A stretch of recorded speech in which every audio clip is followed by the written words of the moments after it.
Respect is so basic in being human, but I guess there are humans who are just plain ignorant of this basic quality. Because imagine setting up an interview and letting the applicant wait for 3 to 4 hours. And this is the reality of most job applicants, including myself, who came promptly to the hiring site and then not being accommodated according to the agreed upon time. Or worse, not being accommodated at all. That's I can true. actually mention the company right now. Wag naman. Wag naman. That's why on today's episode, let's discuss this recent trending issue on job application interviews. And the company starts with the letter F.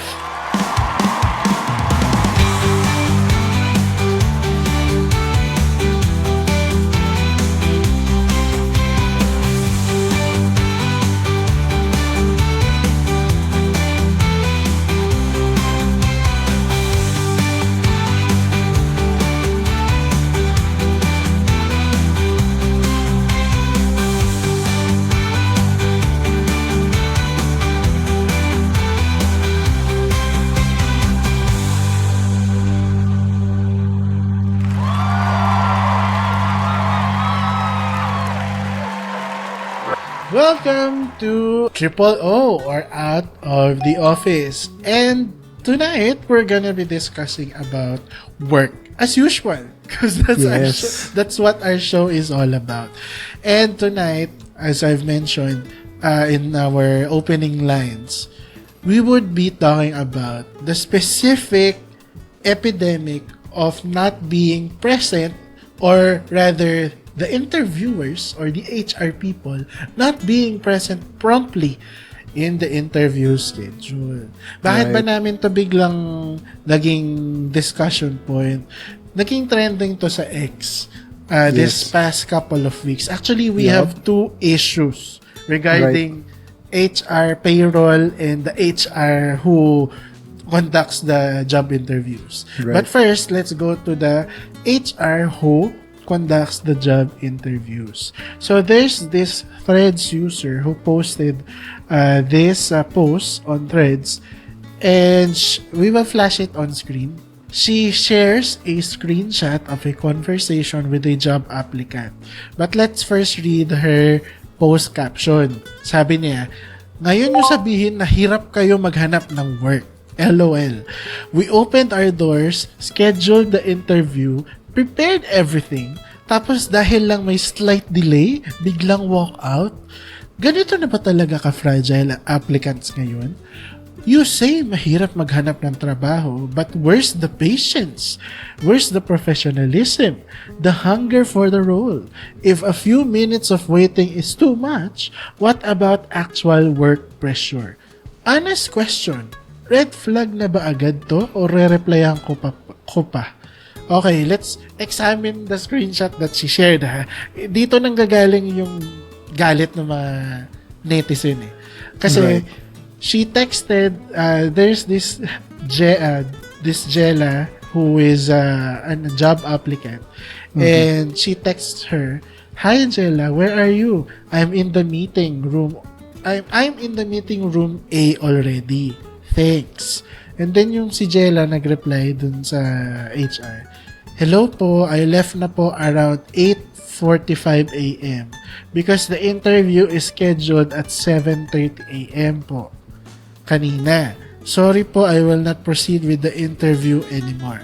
Okay, seems harmless. Kasi pwede yung sabihin na si Jella naman, masyadong maarte. 7:30, 8:45. Pwede naman siya nag-intay nun. Check nyo kung ano oras sinend ng HR yung first message niya. I was gonna say. Yung green, that is 11:20. Right. So, dumating si HR sa meeting room ng 11:20. Ano oras? 3 hours. Ano oras na pinapunta si Jella? 7:30. Ano oras umalis si Jella para mag-antay? 8:45. Which is an hour. approximately an hour and 15 minutes, 'di ba? So, sino ang bastos talaga dito? 'Di ba? Exactly. Kasi I mean, okay, I actually don't know why this HR person is ranting like this online. Yeah. As if unprofessional yung kausap niya at i-interview niya. When in fact, she is the one who is, I don't know if it's a he or a she, but this HR is the one who is unprofessional. That's why this person was called out by a lot of the netizens. Because, diba, how dare you ask someone na 7:30 pumunta and then you're gonna check up on them at 11:20. Right. Super bastos nun. Let's not talk about unprofessionalism if you yourself can't be professional enough. Right. Diba? Yeah. Tapos sasabihin, slight delay. Anong slight delay? Slight delay 3 hours. Oh, that is just being bastos. That's being rude. Yeah, that's being rude. Sobrang rude nun, sobrang inconsiderate nun. Yeah. For the time of the person. Paano kung si Jella, meron pa siyang ibang job interview? Exactly.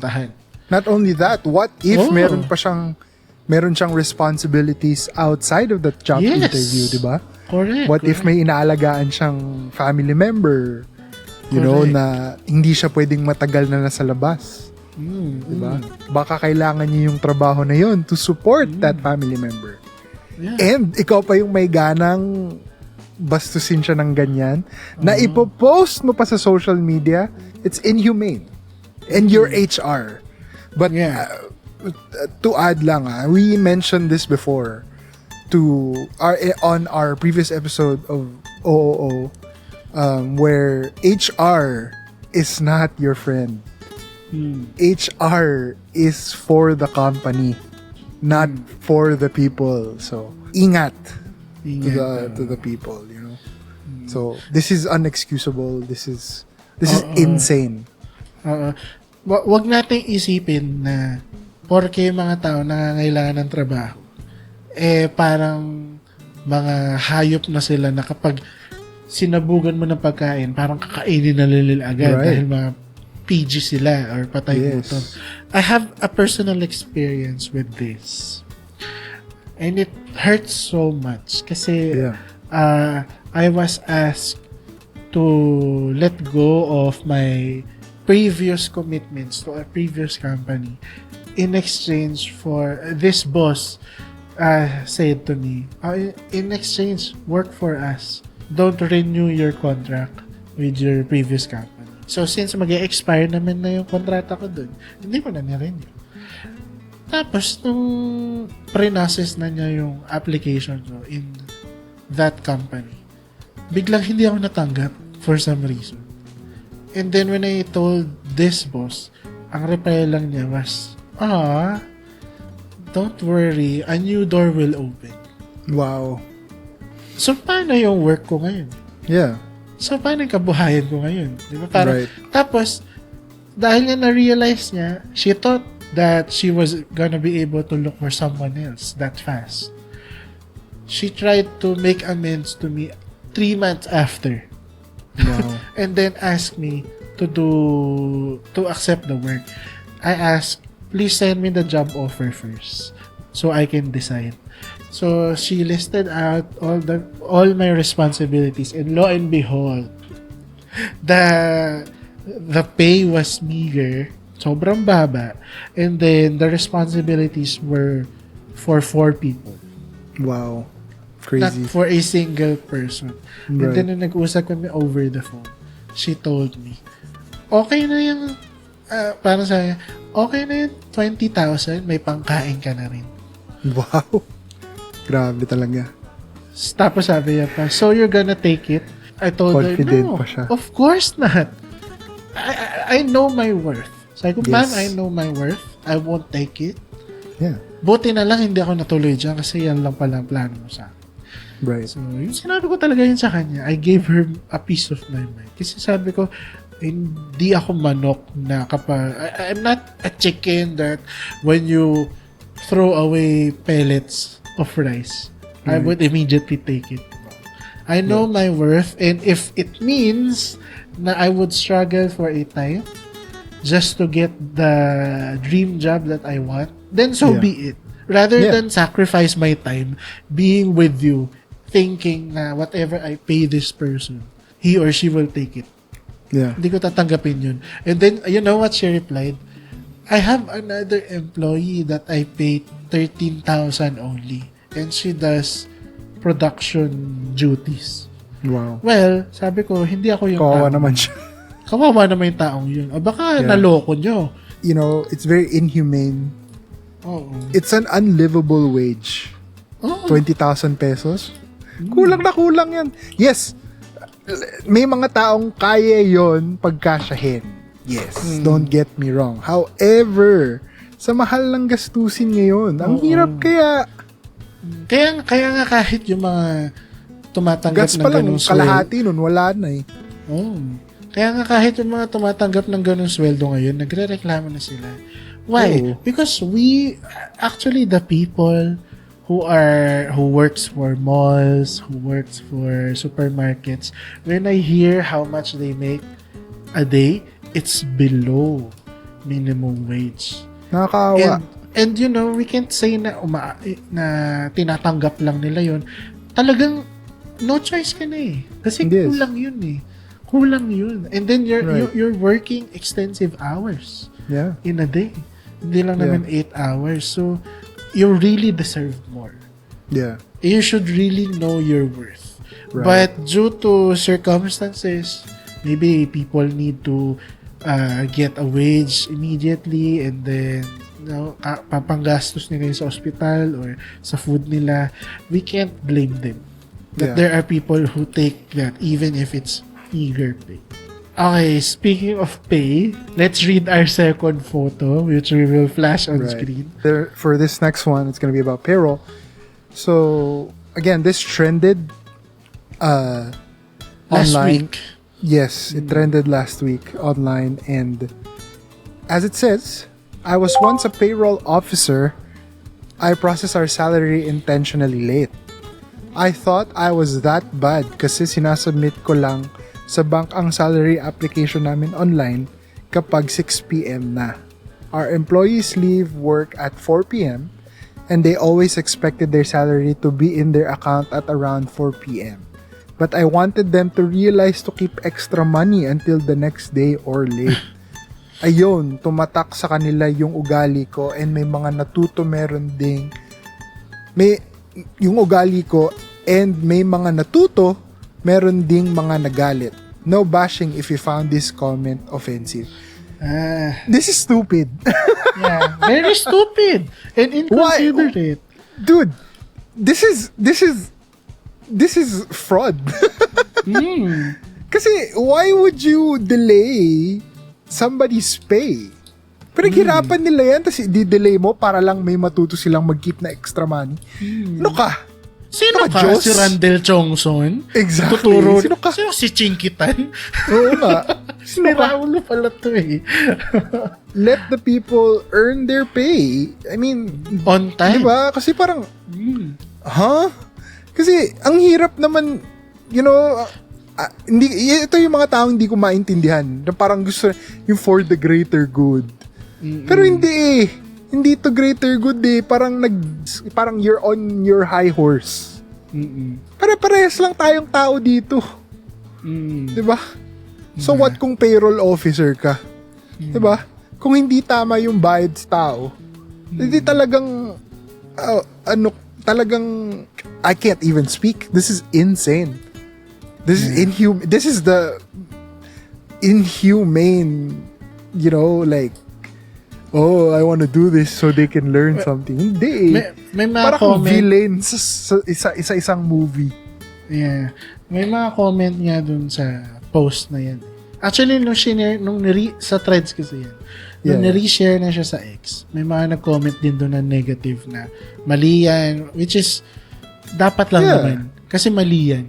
Pero may mga specific na nagsabi doon na ano ba ang trabaho talaga ng mga payroll officer. Kasi 'di ba usual na 'yan nangyayari na may nalilate, Right. Nadidelay. Kasi kahit nga kami dati, bigay sa kanya ng 2 to 3 days dahil over the weekend pumatak yung payday. Kinakabahan ka na. Tapos hindi mag-activate yung pay hanggang Monday or Tuesday. Right. So, di ba, yung sobrang hassle. May mga nagpo-point out dun sa lalaking yan na yun nga, yung hassle na eh. Hindi mo ba alam yung experience ng mahaselan na isinisingil ka na hindi ka makapagbayad dahil na-late yung pasahod mo dun sa mga empleyado. Ewan ko ba? Exactly. Pwede pa magmura dito. It's crazy.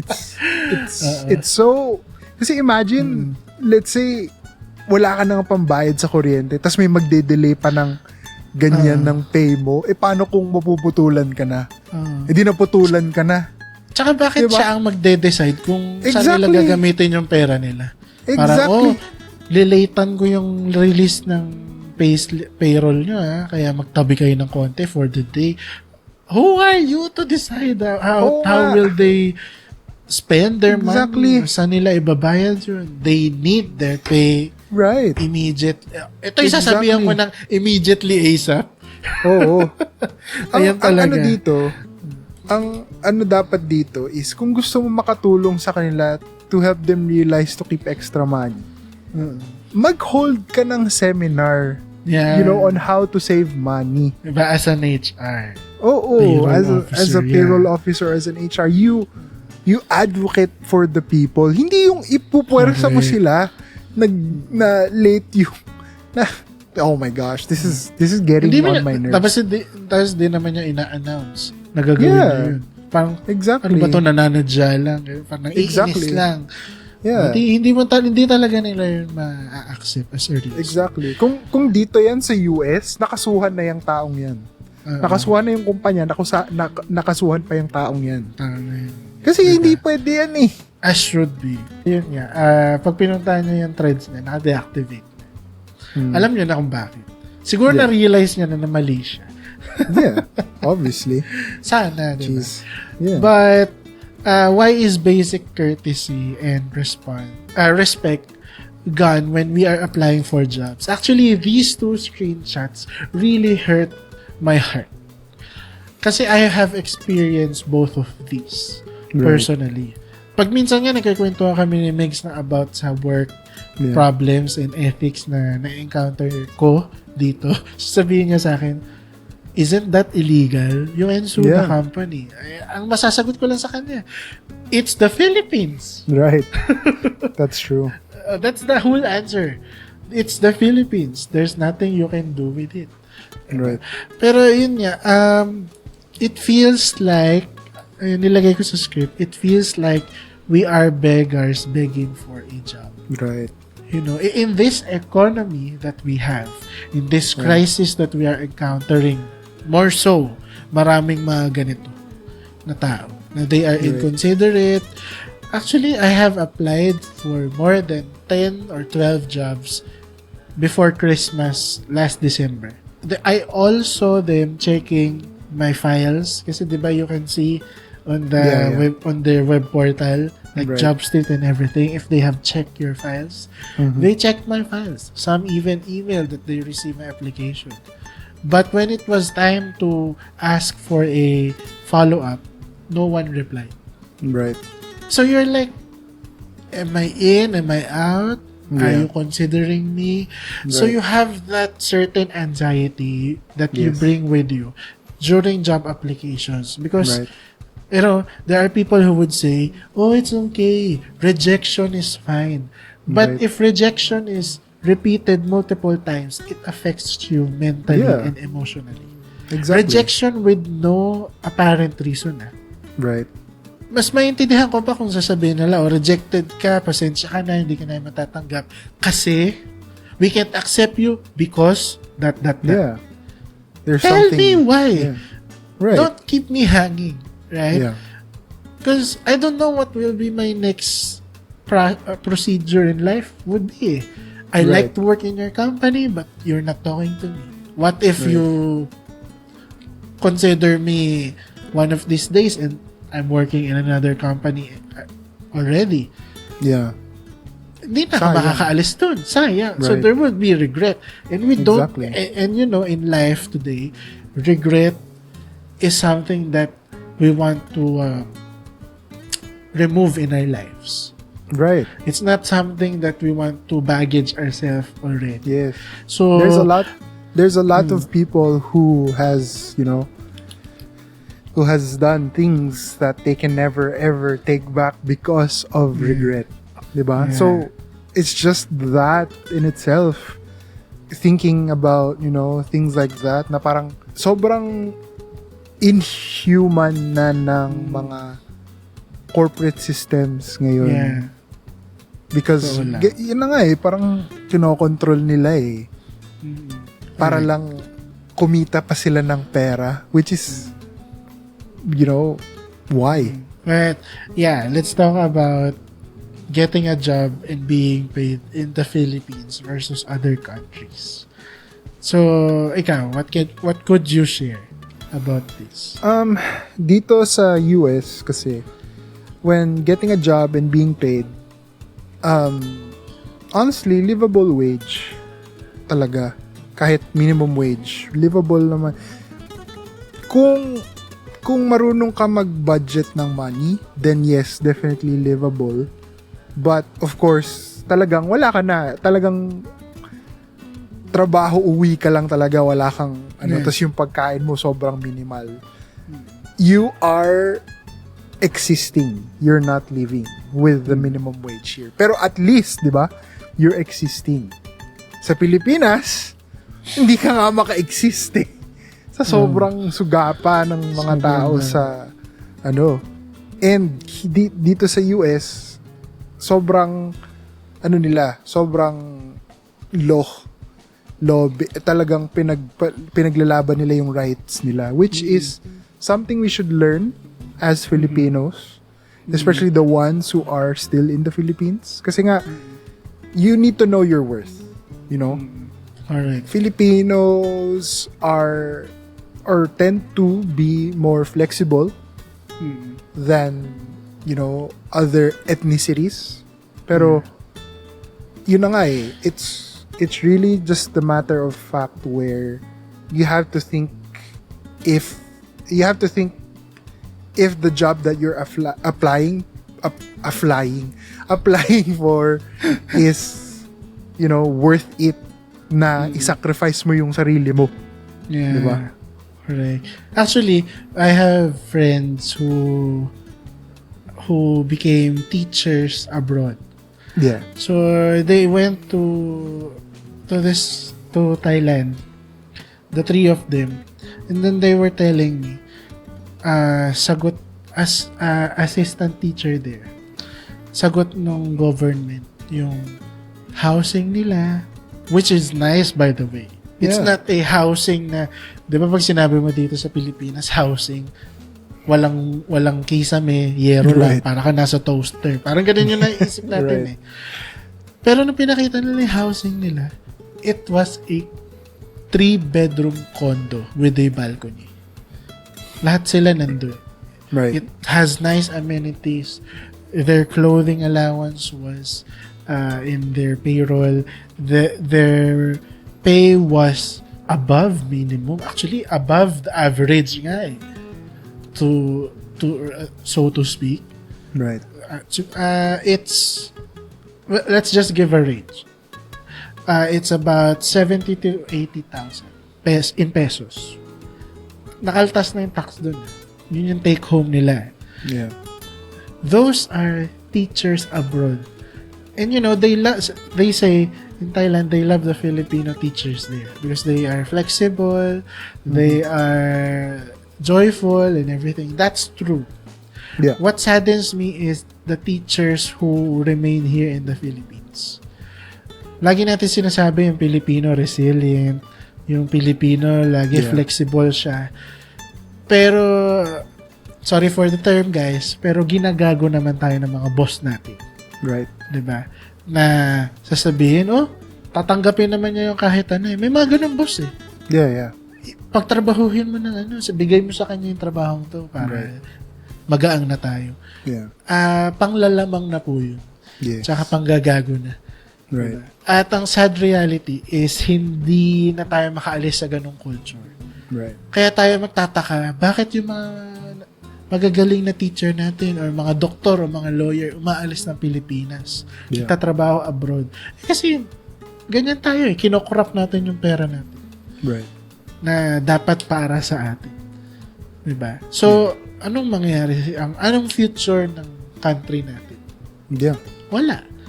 We have never learned, so to speak. It will just repeat. The cycle will just repeat in a few years' time, and then we're back here in this deep shit. Sabi nga. I mean, there's no better term to put. There's literally nothing better. So if you want to change things, it should start within us. Yes. You know your worth. Know your worth. Oh, know your worth. Maraming opportunities dyan. I mean, for all professions, okay? Right. Maraming opportunities dyan. Hanapin nyo lang. Baka nagtatago lang sa inyo. Maging masipag lang kayo maghanap. You will find it. And then you will see na itong mga opportunities na to has known your worth for a very long time. Right. And then pag sinubukan mo doon, pasok ka agad. Yeah. Ganun yung tatlo kong friend Nagulat sila Dapat nga sabay-sabay kami mag-i-exam nitong March. Yeah. Bigla na lang hindi sila tumuloy sa exam. Right. Kasi sabi nila, hindi na kami dyan, natanggap na kami dito Yeah. I was so happy for them kasi finally, sa tagal nila sa DepEd na nagtuturo, they have finally found yung worth tsaka yung worthy na trabaho plus yung pasweldo for them. Hindi na sila yung isa nga umiiyak, sinasabi. Kasi yung nanay niya talaga may sakit, kailangan niya talaga ng panggamot. Hindi daw kinakaya ng pasweldo ng sa public dito sa Philippines. So, kita niyo. Tapos may mga ganyan pa magpo-post na payroll officer ako, dinidelay ko para matuto sila magtago ng pera. Pakinggan mo ba sa kanila, di ba? Right. Sino ka ba? Tapos mag-a-apply ka ng ibang trabaho, meron naman katulad ng HR na nakausap ni Jella. Pumunta ka ng 7:30, check ka ng 11:30. So, the culture of corruption is really, really so deeply rooted now in the Philippines. To be honest. Diba? Mga kababayan, maging honest na tayo. Lagi natin sinasabi, Filipino pride Pero hindi natin alam, Filipino fried na tayo. Napiprito na tayo ng mga kalokohan natin. Right. Yeah. Kaya, ewan ko, paano ba natin aayusin yan? It's just insane how inhumane things are in terms of the corporate world, especially in the Philippines, For, like I said, you really have to know your worth here. Being respectful and being on time shouldn't just be extended to your regularized office mates. Even job applicant schedules are important. Actually, hindi lang job applicants, lahat ng tao importante ang oras nila. Kasi you have to realize na we're only here on this earth for a very short time, and paghintayin mo ng 3 oras for a job interview, come on, it's crazy. Tapos imaginein mo, lahat ng in-applyan mo ganun. Yes, Pinag-aantay ka ng 3 oras. Sayang.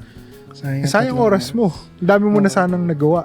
Nakahanap ka na sana ng iba pang pwedeng gawin, di ba? And it's the same thing with, people who are acting high and mighty just so that people would learn. I don't understand these kinds of people kasi talagang sino ka? Diba? Sino ka? Diba? Gusto mo pala magturo, sana nag-vlog ka katulad na. Exactly. It's just sad, honestly. It's just so sad. Yeah, correct. But like I keep on saying, it's a matter of aiming and shooting, and reframing every instance that you have. Kasi kapag nawalan ka ng pag-asa, if you finally lose hope, that's when you lose.